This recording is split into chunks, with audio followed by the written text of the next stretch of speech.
Pinag-uusapan sa ngayon ang bagong kinasangkutang isyu ni Kim Chiu at Janela Salvador nang maging bisita ito kasama ang Thai actor na si Win Metawin sa It's Showtime kung saan nga ay nagtaray daw itong si Janela Salvador in front of milyong-milyong kamadlang people, kaya itong si Kim Chiu ay natameme na lang sa kanilang programa.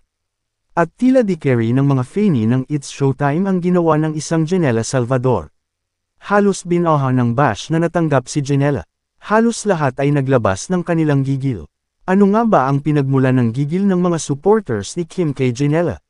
Naglamang daw itong si Kim kay Janela na i-promote ang bagong single nito, pero di nga ito pinagbigyan at sabay sabi na paos daw siya, Janela, at kung gusto ni Kim Chiu siya na lang ang kumanta. Ayon, tila naloka ang aktres, host sa sinabi ni Janela. Chikang pati si Vice Ganda ay nap-icon umano sa ginawa ni Janela Salvador kaya binara umano ito pagkatapos ng kanilang guesting as in pinagtanggol ng todo si Kim Chiu na talagang di makakibo sa oras na yon.